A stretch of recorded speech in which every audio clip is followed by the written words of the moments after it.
The fifth year of publicizing the Nazca mummies case found the research team from the University of Ica trying to make up for lost time during 2 years due to the global health emergency. It's not much, but we've made significant progress on what needed to be advanced. The Vice-Rectorate of Research, only recently in September 2022, received one of the most prominent Peruvian doctors with high specialization in microsurgery and hand reconstruction, with almost 2 decades of exclusive experience in this very specific field. And if there were any mutilation or alteration in the hands or feet of the mummy Maria, Dr. Mirko Tello would be the first to detect any anomaly. With great detail and patience, the microsurgeon proceeded to review the images of the toes generated by a 128-slice CT scanner that offers quite acceptable quality. And one of the first observations was directed at the distance between the toes. The distance between the toes, the separation from where one toe begins, the next, and the next. There are 3. That separation seems normal to me. They shouldn't be together. And in fact, now that you mention it, the space is larger on this side. Larger than a human reference? Yes, it's different from a human. Then he reviewed the other bones of the foot, where he also found no evidence of mutilation in the heel, something that archaeologists have accused for years. This is the same falcon, and below it has a discrete cortex, which makes it complete. Do you see ankle mutilation, of heel in this incident? I don't see anything missing. After almost an hour reviewing CT scans, it was time to prepare for a direct encounter, face to face, with this body preserved by desiccation for almost 1800 years.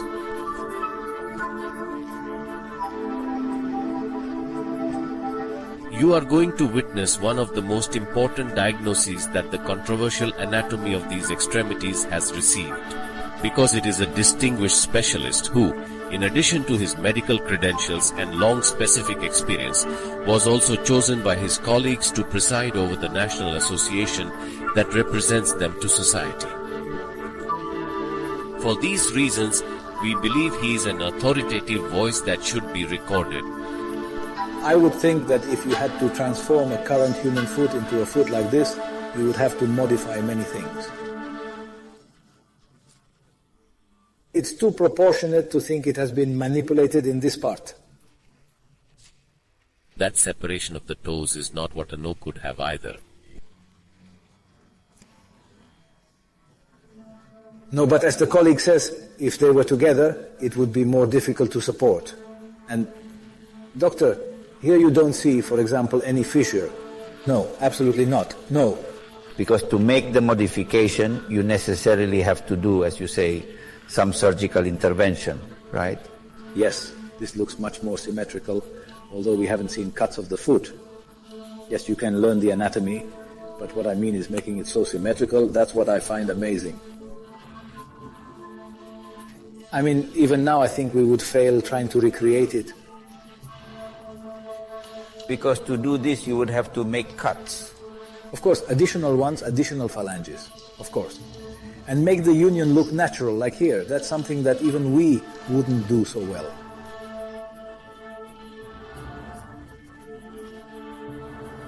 We want to record that during the health emergency, Dr. Mirko Tello had his first contact with the information about Maria. Since 2020, and analyzing the reconstruction images of the CT scans, Dr. Tello gave us a very clear preliminary diagnosis that found no cuts or added bone pieces in any way. This is a 3D reconstruction of a specimen, and we are going to focus mainly on what would be the hands.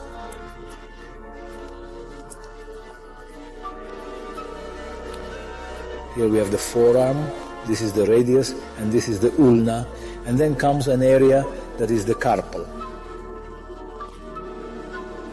then it continues with the metacarpals, and then from the metacarpals come 3 phalanges, which in this case is very evident that there are more than 3, 4 or 5 even in both cases.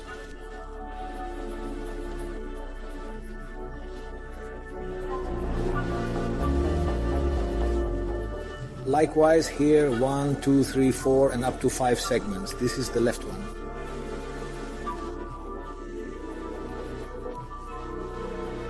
And in this hand, do you see any attachment? Are there fingers added from another body? Then I don't see any attached elements, neither metallic nor internal, nor does the bone seem manipulated.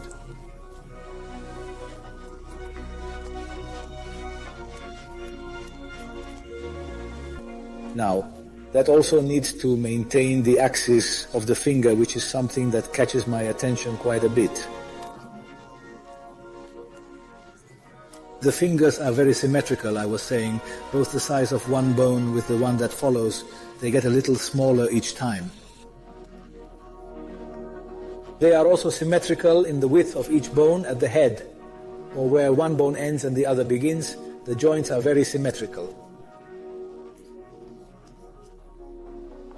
Furthermore, you can even see some soft tissue that connects them.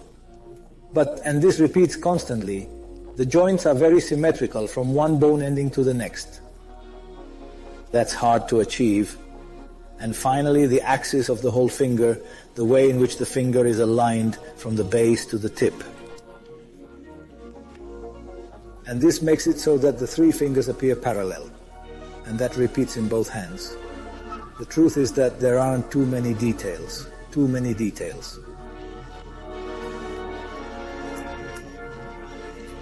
As if to be done empirically. On that occasion and exclusively, they explained to us the complex procedures and metal anchors that microsurgeons use to reconstruct damage to fingers caused by an accident. What we do is start from the hardest part of the bone to the softest, which are the blood vessels. So when we join bone, we use, in this case of reimplants mainly, we use needles like long nails, Kirschner wires to stabilize the bone. What that does is pierce the bone from end to achieve a rigid structure on which we can repair the soft tissues.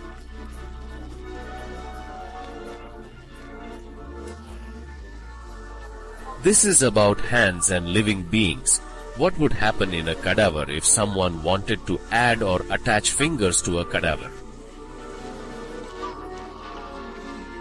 Thinking about how it could be held from the outside without putting an implant, I honestly can't think of anything. Somehow then, to think that even in a cadaver it can be made up in that way. 2 years later, in the in-person diagnosis, even the long and fragile fingers that have fractured serve for the diagnosis, which, as uncomfortable as it may be for archaeologists, anthropologists and part of the scientific community, confirms that María was always physically like that it is not a mutilated or altered cadaver.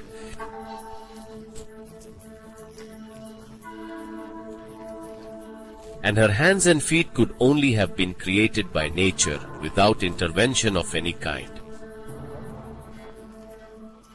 Because in the tomography, the bone looks the same size. It looks very symmetrical. The size of this one is very similar to the previous one, and then bigger and bigger. That is, it is symmetrical. And when we see it in the tomography, one is concave and the other is convex. That is, it even fits. It's what I use. That's why it wouldn't even come out so well for us. It seems to have fingerprints. Does it have a fingerprint? Yes, it has a fingerprint. And the fingerprint of this one is horizontal. It is not. Elliptical like in a human being.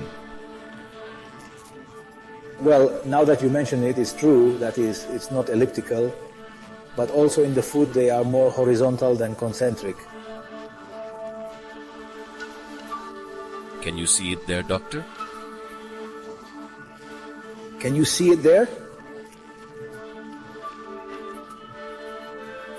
Yes, you can see it. And this truth fits too well one over the other. That's what catches my attention the most, that it is very, very symmetrical, very harmonious, the position of the phalanges. Does it have fingerprints? Yes, they have been seen both on the feet and on the hand.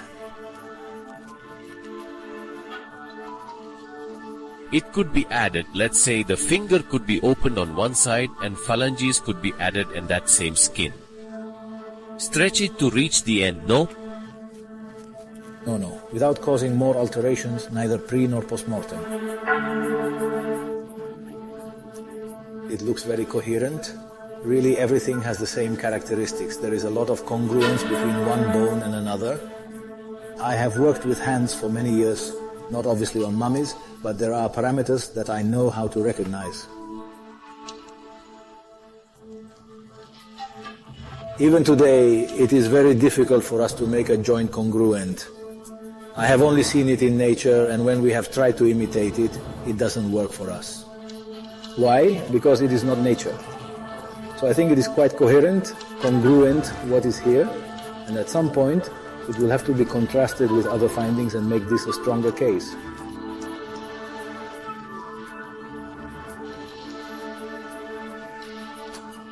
Some specialists will say, but the gentleman is not a specialist in mummies. Exactly. And I think it is not necessary to be special mummies. In fact, maybe that can even be a bias. So that's why I said we have to accept opinions from all sides and always seek the truth. Not that we have the reason, but that we have the truth.